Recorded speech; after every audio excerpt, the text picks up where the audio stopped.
बस बंदों से प्यार में है।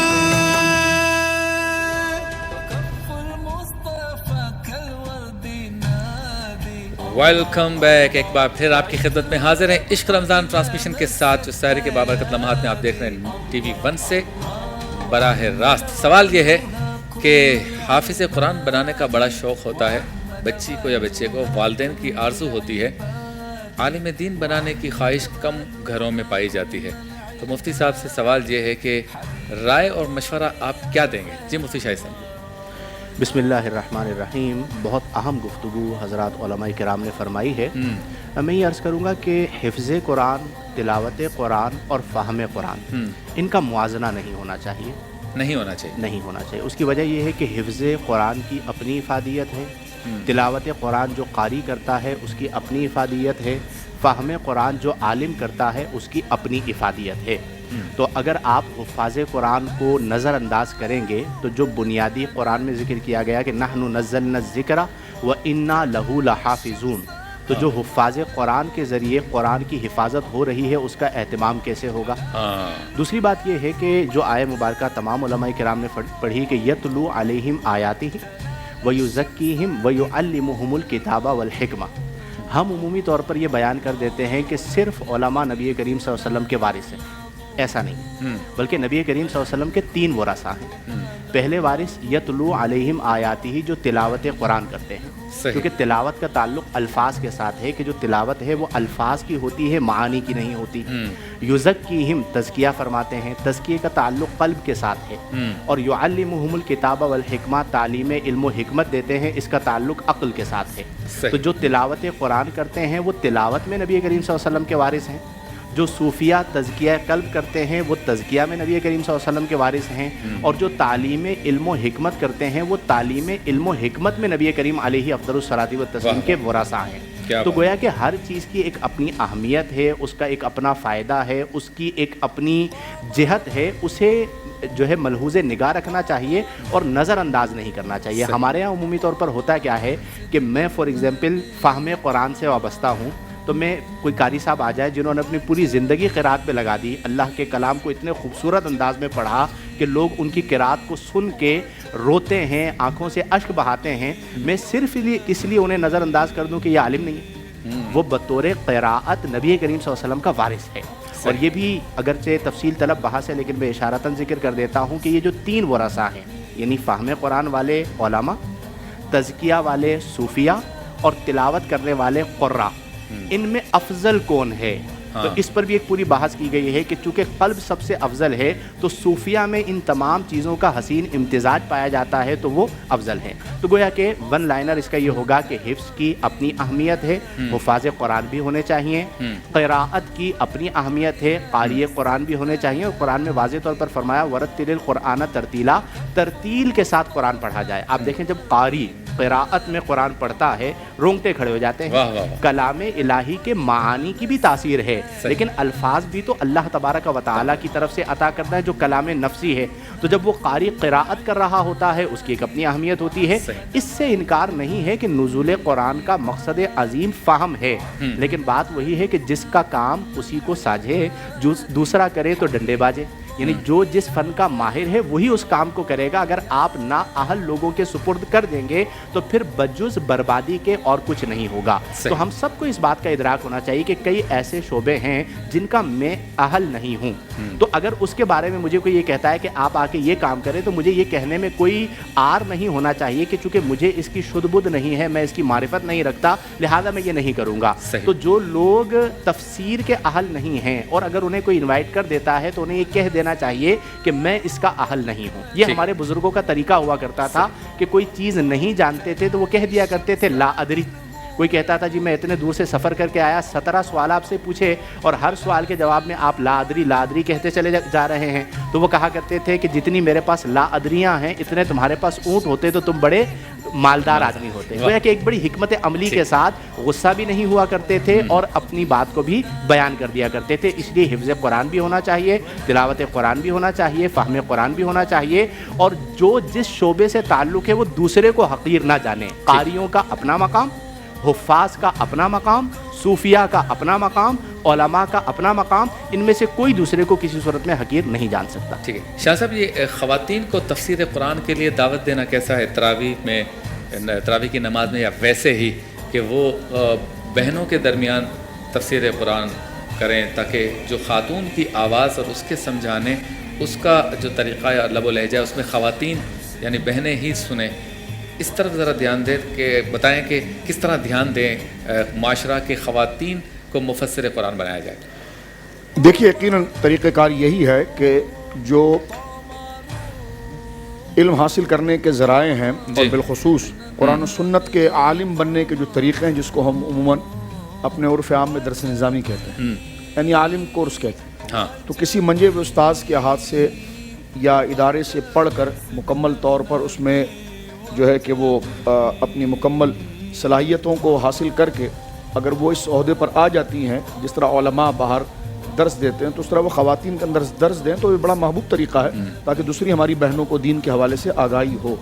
یا اس طرح بھی علماء نے ممکن لکھا ہے کہ کہیں پر کوئی جید عالم دین جن کی تفہیمی انداز بہت اچھا ہے اور تسلسل کے ساتھ اس بات کو گفتگو کرتے ہیں، اور خواتین کے لیے آنے کی جگہ سپریٹ ہے، جانے کی جگہ سپریٹ ہے، اور ان کے لیے سماعت کا مسئلہ آسانی کے ساتھ ہو جاتا ہے، تو اس مجمع میں بھی خواتین کو آنے کی اجازت علماء نے دی ہے تاکہ آ کر وہ دین کو سمجھیں اور اپنے اخلاق و عقائد کو سمجھے، اپنی معاشرت کو وہ سمجھے. اور یہی آپ یہاں پر بیٹھ کر کر رہے ہیں، جو اس وقت ٹی وی ون جو کردار ادا کر رہا ہے کہ یہاں پر علماء موجود ہیں اور گھروں میں ہماری بہنیں موجود ہیں، تو یہاں پر علماء جو ایک ہی شعبے کو مختلف جہتوں سے ڈسکس کر رہے ہیں، اس کے فضائل و مناقب، تو ظاہر سی بات ہے ان کے علم میں اضافہ ہو رہا ہے، اور اسی سے پھر رغبت پیدا ہوتی ہے علم دین حاصل کرنے، اور پھر وہ مدارس کا رخ کریں اور اس کی تعلیم حاصل کریں. اور واقعی میں کوئی سی فاضلہ اور معلمہ ہیں کہ جو درس قرآن دے رہی ہیں اور معتبر ہیں، تو یقیناً ان کے درس قرآن میں جانا ایک بہت احسن کام ہے. جی علامہ مسعودی صاحب، ساری گفتگو ہو گئی، نزول قرآن کے مقاصد کیا ہیں یہ ہمارا موضوع تھا. اب یہ بتائیں کہ مقاصد کیا واضح ہو رہے ہیں؟ تلاوت، ترجمہ، تفسیر، قرآن خوانی، ایصال ثواب، چومنا، اچھے طریقے سے قرآن کو رکھنا گلدان میں سجا کے. نزول قرآن کے مقاصد کیا ہیں؟ بسم اللہ الرحمن الرحیم وبہ نستعین وہو خیر المعین. الحمد للہ رب العالمین والصلاة والسلام علی رسولہ الکریم وعلیہ الطاہرین وصحابہ المنتخبین. اما بعد، بسم اللہ الرحمن الرحیم. الف لام میم ذالک الکتاب لا ریب فیہ ھدی للمتقین. بس یہیں سے اگر بات کو آغاز بڑھا دیا جائے، یا پھر وہ کہہ دیا جائے کہ شہر رمضان الذی انزل فیہ القرآن ھدی للناس وبینات من الھدی والفرقان. یعنی اگر ہم ان دو چیزوں کو بھی سامنے رکھ لیں تو مقصد نزول قرآن بہت واضح ہو کے سامنے آ جاتا ہے، اور وہ یہی ہے کہ قرآن کا مقصد کیا ہے، تاکہ انسان کو تقوی، پرہیزگاری، انسانیت، ابدیت، اس کے مفہوم سے آشنا کر دیا جائے اور اس کے اوپر عمل پیرا کروا دیا جائے. یعنی انسانیت کو دنیا اور آخرت کے لیے ہر وہ چیز کہ جو خشک و تر میں شمار کیا جائے، وہ خداوند عالم نے ولا ردمن ولا یابسن الا فی کتاب مبین، کہ اس نے ہر خشک و تر کو اس کتاب مبین میں جمع کر دیا ہے. اور جب اس کے حوالے سے ہم دیکھتے ہیں تو یقینی طور پر اب ہر وہ چیز، کیونکہ یہ وہی کتاب ہے کہ جو تمام کتب پر سید کی منزل رکھتی ہے. یعنی جس طریقے سے سید قوم ہوتا ہے، سید الشعور ہے ماہ رمضان المبارک، اسی طریقے سے سید القوم یعنی وہ قریشی کہیے، وہ بنی ہاشم کہیے، وہ آل رسول کہیے کہ جو سید القوم کہلاتے ہیں. اسی طریقے سے سید الکتاب، تو سید الکتاب کیا ہے؟ وہ قرآن مجید ہے کہ جس کو خداوند عالم نے ہمارے اور آپ کے درمیان بھیجا، لیکن اس کو بے مقصد نہیں بھیجا. اور میرے رسول نے بھی پھر اس طریقے سے اس کی طرف ایک اشارہ بھی کیا ہے کہ ان قومی اتخذوا ھذا القرآن مہجورا، کہ میری قوم اس قرآن کو چھوڑ دے گی. یعنی گویا یہ محجور نہیں ہونا چاہیے، اس کو چھوڑنا نہیں ہے. پھر رتل القرآن ترتیلا کی ابھی بات ہو چکی ہے کہ اس کو ٹھہر ٹھہر کے پڑھیں، اس کو سمجھ کے پڑھیں، اس کو قرات کے ساتھ پڑھیں، اس کو لہن کے ساتھ پڑھیں.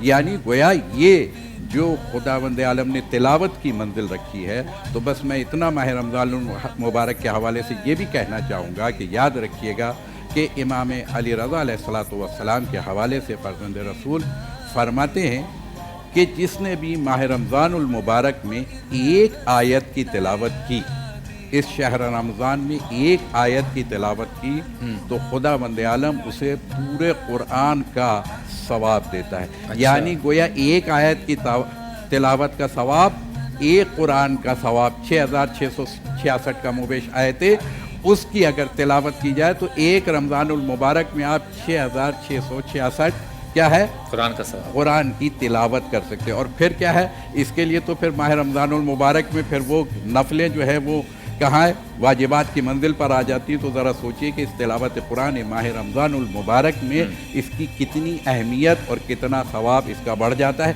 ये तिलावत क्यों कराई जाती है? फ़ज़क्किर, ये बार बार खुदा जिक्र क्यों कराता है? इसलिए कि इसमें नफ़ा है मोमिनीन के लिए। यानी गोया ये तिलावत कुरान हमें और आपको हमारे क़ल्ब को क्या है पाक व पाकीज़ा करे, हमें इंसानियत का सबक दे।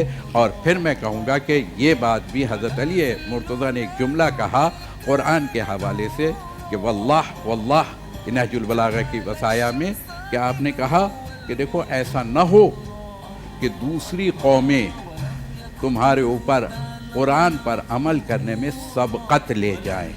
यानी गोया आज हम माशरे में देख रहे हैं कि कुरान की ज़बान हमारे पास है और अगर हम कुरान के फरामीन को और अहकामात को देखें तो उसकी फरमाइशात को देखें तो फिर हमें यूरोप के माशरे में नज़र आती है कि वो अमली तौर पे वादा खिलाफ़ी नहीं करते, वो झूठ नहीं बोलते, वो ग़ीबत नहीं करते। तालीमात को उन्होंने हासिल तालीमात को उन्होंने ले लिया है और तिलावत को हमने ले लिया।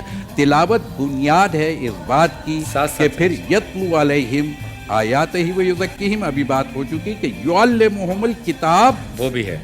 और उसके बाद की मंजिल सिर्फ किताब का इल्म भी काफ़ी नहीं है, फिर हिकमत की भी तालीम लेनी है। यानी आप उसको भी मिलाए बगैर गुंजाइश नहीं होगी। और फिर रसूल खुदा सल्लल्लाहु अलैहि वसल्लम ने यहाँ पर मैं कहूँगा कि वो हदीस मुबारका कि जो इन्नी तारिकुन फ़ीकुम सक़लैन किताब अल्लाह व इतरती अहबैती व इन तमस्सकतुम बिहिमा लन तज़िल्लु बादी हत्ता यरदा अलैयल हौज़। यानी गोया ये कुरान की तालीम, ये कुरान की के साथ उन्स और मोहब्बत लगाओ, उसके ऊपर अमल पैरा होने का फ़ायदा क्या है रसूल ने वो भी बता दिया। क्योंकि इन क़ब्लु लफ़ी ज़लाल मुबीन, ये मेरा रसूल क्यों भेजा गया कि मेरे रसूल के आने से पहले तुम ज़लालत और गुमराही में पड़े हुए थे। तो रसूल ने हमें ज़लालत और गुमराही और तारीकी से निकाल के उजाले में ले आए, बुलंदी में ले आए, मेराज की तरफ ले आए। अब रसूल ने कहा कि मैं क़यामत तक बल्कि हौज़ कौसर तक, हौज़ कौसर आखिरी मंजिल, वहाँ तक कि मैं तुमसे क्या कहता हूँ कि ज़िम्मेदारी लेता हूँ कि तुम ज़लालत और गुमराही में नहीं पड़ोगे, चाहे वो कुरान और अहले बैत को ले ले या एक रिवायत के मुताबिक कुरान और हदीस यानी सुन्नत के हवाले से आया कि कुरान और सुन्नत, लेकिन दोनों हवाले से अपनी जगह मौजूद है। तो ये और अहले बैत अलैहिस्सलाम का तरीक़ा तिलावत के हवाले से मैं ज़रूर यहाँ बयान करना चाहूँगा कि माह रमज़ानुल मुबारक में आले रसूल और अहले बैत अतहार आइम्मा अतहार जो हैं वो हर रोज़ कम अज़ कम एक कुरान की तिलावत किया करते थे। पूरे कुरान की एक एक दिन में, यानी बाकायदा लोगों से क़त्ए ताल्लुक़ कर लेते थे और फिर क्या है वो तिलावत कुरान में मशगूल, यानी तिलावत कुरान में मशगूल रहा करते थे। यकीनन इसमें कोई शक व शुबे की गुंजाइश नहीं है कि सिर्फ तिलावत काफ़ी नहीं। जैसे सिर्फ का लफ्ज़ अगर हम लगा दें इस्लाम में, सिर्फ नमाज काफ़ी नहीं है, सिर्फ रोज़ा काफ़ी नहीं है, इसी तरीके से सिर्फ कुरान की तिलावत ये काफ़ी नहीं है, सिर्फ कुरान के मफाहीम पर अमल पैरा होना ये भी काफ़ी नहीं है। पूरे जायज़े को लेकर के और उस पर हमें अमल पैरा होना होगा। इसीलिए किसी ने अच्छी बात कही है कि दुनिया में जितनी भी किताबें हैं उसमें कुरान चमकता है और कुरान में अल्लाह का फरमान चमकता है। जो शख्स तिलावत कुरान को अपनी आदत बना ले, अल्लाह की नज़र में वो इंसान चमकता है। बहुत खूब। तो बस हमें इसी की तरफ जाना चाहिए। माशाल्लाह। चलते हैं ब्रेक की जानिब। आप देख रहे हैं इश्क रमज़ान की सहरी नशरियात TV1 से बराह रास्त। वापस लौटेंगे, मज़ेदार सहरी भी होगी, साथ साथ आलिम टाइम के इस मौजू को भी समेटेंगे एक मुख्तसर से वक्फे के बाद। वलम यकुनिल हुदा लौला ज़ुहूरा व कुल्लुल कौनि अनारु बिनूरि ताहा।